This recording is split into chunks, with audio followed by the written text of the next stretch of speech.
क्या अभी तक? नहीं, बेगूसराय की घटना घटने के बारे में जो जानकारी मिली है, तत्काल मैंने ही कहा था कि इसको देखिए एक एक चीज़ को, और आज तो हमने बाजाब्ता बैठक बुलाई है और एक एक चीज़ की जानकारी लेने के लिए कि कहाँ पर क्या हुआ है। तो साहब सब जगह देखना है और किस तरह से कहाँ पर हुआ है ये भी पता चला है।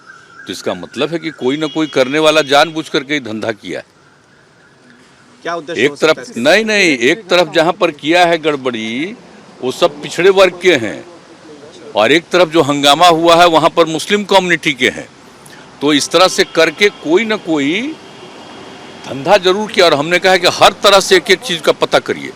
और ये तो हमने पहले ही, आज से कुछ ही दिन पहले हमने मीटिंग करके पूरा सबके साथ गृह विभाग और इस पुलिस के साथ सारा मीटिंग करके पूरे बिहार में लॉ एंड ऑर्डर को मेंटेन करने के लिए और जो पहले से बने हुए नियम हैं उन नियमों का ठीक ढंग से पालन करिए। ये बात तो हम मीटिंग में करके कर चुके हैं, लेकिन वैसे ही एक घटना घटी तो अचानक हमने देखा कि क्या हुआ है। और फिर वहाँ से कई लोगों ने फ़ोन करके भी कुछ बताया कि कहाँ पर क्या हुआ है। क्या लगता है इसमें तो साजिश है क्या, कोई किसी तरह का जान निश्चित कुछ न कुछ, हमने तो कहा पूरा पता करिए, जरूर झंझट साजिश हो सकती है। अभी तक ये अब देखिए तो पता ही करना है। क्या ऐसा तो ये नहीं कि कोई सरकार बदली है तो सरकार बदलते हुए रुख को देखते हुए इस सब चीज को देखा जाएगा। अभी कुछ कहना उचित नहीं है, लेकिन एक एक चीज को देखना बहुत जरूरी है कि ऐसा क्यों हुआ है और वो कैसे जा रहा था और किस प्रकार से इस तरह से कोई कर रहा है, कहाँ से कौन निकला। तो हर चीज को वहाँ के जो 4 लोग थे तो भी हैं सारे सब कुछ देख रहे हैं।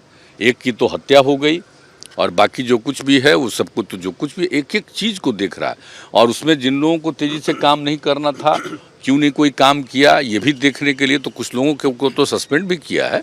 आज ही हमको जानकारी दी है 7 लोगों के बारे में, लेकिन हमने पूरा उसके लिए विस्तृत चर्चा की है। और कल ही जब इसकी थोड़ी जो अखबारों के माध्यम से पता चलता है ना भाई, अखबार या आप लोगों के ये माध्यम से, टेलीविज़न वगैरह के माध्यम से जो कुछ भी पता चलता है तो उसी के हिसाब से हमने पूछ लिया था तुरंत कि क्या हुआ है भाई। आरोप तो लगा उसके रहे बाद थे कहा कि नहीं देख रहे हैं हम लोग, ये कर रहे हैं, वो सब सारी बातें। लेकिन आज तो हमने पूरा मीटिंग बुला दी। आप आरोप पहली घटना हुई है और नहीं खास तौर से देखिए, आपने इस तरह जनता की राज्य से बात कहा आप है। जानते हैं कि किस तरह से लोगों को सचेत किया हुआ है। आप जरा गौर करिए, हम तो सब जब से काम करने का मौका मिला है तो याद कर लीजिए पुरानी चीज़ों को देख करके कि इस तरह की बातें ज़्यादा कभी नहीं हुई हैं। लेकिन ये कोई ना कोई जो किया जा रहा है इसका मतलब तो बहुत साफ है। इसलिए एक एक चीज़ को और अलर्ट होकर के देखना पड़ेगा। और वैसे तो पूरे तौर पर हर जगह सब चीज़ों को देखा जा रहा है और जहाँ से हम लोगों ने कर दिया है कि अब पुलिस का जिम्मेवारी हमने दे दिया है कि साहब इसको काम करना है। याद है ना, जब पहली बार हमको मौका मिला तो बच्चे जो सुबह पढ़ते थे तो हमने मॉर्निंग सवेरे ही बुला करके बैठ करके और सबके गार्जियंस को बुलाया, सबके टीचर्स को बुलाया कि कैसे हुआ। तो रात में ही पुलिस का हर जगह पर ड्यूटी, ताकि किसी तरह का कोई काम नहीं हो, इस तरह की बात। तो वही करते हुए उसी समय से हमने ये सब काम शुरू करवाया है। तब से पेट्रोलिंग को फिर से आप कराएंगे क्योंकि पेट्रोलिंग नहीं थी उस वजह से भी ऐसी घटना को इतना दूर तक। नहीं, तो एक एक चीज़ को देखना, तो एक एक बात पर बात हो गई है। कहीं देख लीजिए कहीं किस चीज़ की कमी थी